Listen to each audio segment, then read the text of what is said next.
Hi everybody, and today we'll be going to be making wontons, one of my favorite things to make, and it's definitely one of my family's favorite things to enjoy, and I really want to share that with you. So it's one of those items that feel like it could be a time-consuming thing to do, but a couple ingredients and a little bit of a technique, and you're going to get it all ready to go and get it to your family to enjoy in however you want. You can serve it with just a little bit of butter or a little bit of sesame oil. You can deep fry it. You can put it into your soup. There's really so many different ways to enjoy it and so many different ways to serve it that it's quite versatile, and it's one that you should definitely add to your repertoire. All right, so here we have 2 pounds of ground beef. Whenever I cook at home, I always like to make quite a bit more than I'll need for one meal, because this saves me time if I can have enough for several meals. And that's the beauty of cooking at home, is when you can cook and cook more than you need, you save yourself time in the future, and you want to cook much more and spend more time in the kitchen if you pre-plan a little bit. All right, so here we go. We're going to start with some fresh ground beef, or ginger. We have the ground beef, of course, and this is maybe about a teaspoon of fresh ginger. If you don't have fresh ginger, using powdered ginger will be just fine.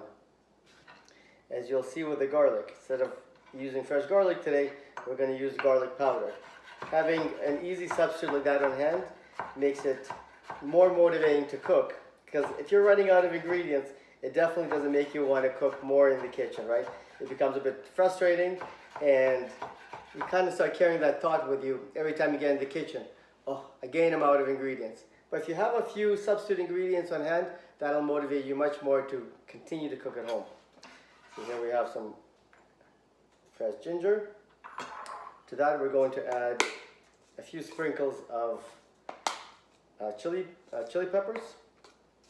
We're also using some dried cilantro. I like to use quite a bit of it. It adds a nice flavor. It's not as strong as fresh, of course. That's why adding a little extra will go a long way. And here we are with some some granulated garlic powder. A generous amount.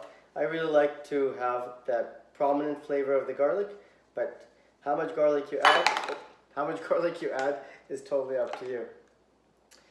Now we're going to add about a teaspoon of sesame oil. If you don't have rice vinegar, which is one of the ingredients in this recipe, you can always substitute it with the apple cider vinegar. Okay? Natural apple cider vinegar tends to be a bit cloudy, so all you do is just shake it up a little bit, and we're going to add about a tablespoon. All right, and about a tablespoon or so of soy sauce.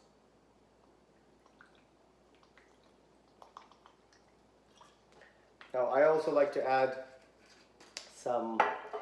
about a quarter of a yellow onion to it.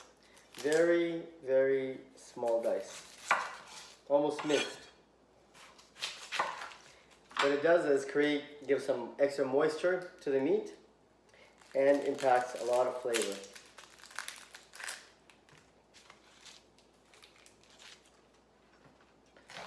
So here we have a quarter.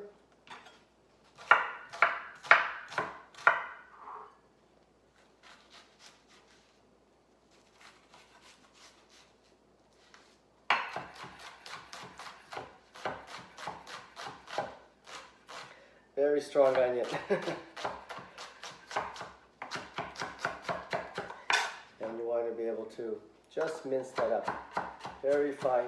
As fine as you can get it. Okay, now that we have all ingredients mixed together, we're just going to mix up all the liquids and all the spices, and we're going to add that to our ground beef. And then we're just going to get right in there. Give it a good mix. You want to make sure that you mix it really well, because every one of these spices and herbs have so much flavor. You want to make sure that every bite has all that flavor in it. and the end result will be wonderful. Everyone's going to enjoy it, and you're going to be proud of the food that you made. And again, that'll be yet another factor to motivate you to cook more in the future. Not only that, but your family's going to motivate you to want to cook more in the future. Okay, that's well mixed now. Now we have some store-bought wontons wrappers, and we're going to start to roll them. Okay. Now when you take them out of the package, you want to make sure that you're covering them with a towel, because you don't want them to dry out throughout the process. Take a little bit of water, have a little dish of water here, dip 2 fingers into it, and just moisten all 4 edges of the wonton. And take a little bit of meat, about half a teaspoon worth, and you're going to fold over and make sure that you seal all 3 sides of the wonton. Okay? And try to push out as much air as possible. Otherwise, when you're going to be boiling them, they're going to puff up like a little balloon, and sometimes you might have the wonton actually break and the meat seep out, and that's going to be counterproductive to your final presentation. And then you take the 2 back flaps and just simply bring them together. Okay? And the water acts like a glue that helps to keep all of that together. Now this is ready for either deep frying or putting it into your soup.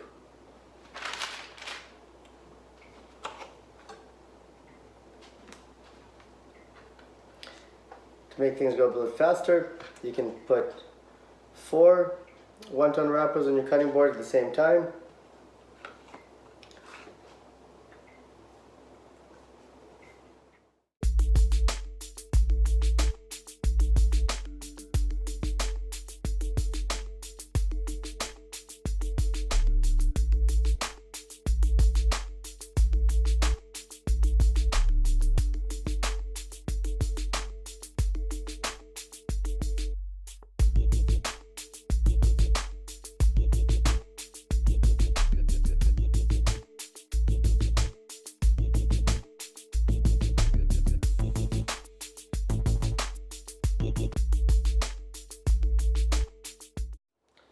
And try to work quite quickly so the wonton wrappers don't dry out.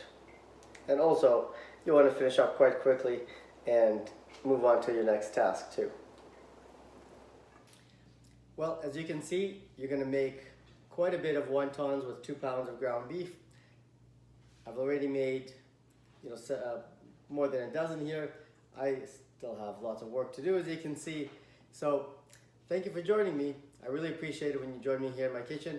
I love sharing with you wonderful health tips, great recipes, things that I do for my own family, things that have worked for my family, and I guarantee these things are going to be enjoyed at your dinner table as well. So please join me and follow me on our Facebook page called Healthy Mind Fit Body. There we provide a lot of great information on eating healthier, wonderful fitness tips, great recipes, things you can use right away, and share them with your friends and family, of course. Also, if you love this YouTube and you're getting lots of benefit out of it, I encourage you to share that with your friends and family as well. Share the good health, share these wonderful memory moments that you're going to make in your kitchen with your family at the dinner table. Cook more often at home, enjoy the process, and live longer by eating healthier. Thanks for joining me. I look forward to providing more wonderful videos and seeing you follow my YouTube channel in the future. Please subscribe, share it with your friends and family, and share the wealth. All right, see you next time.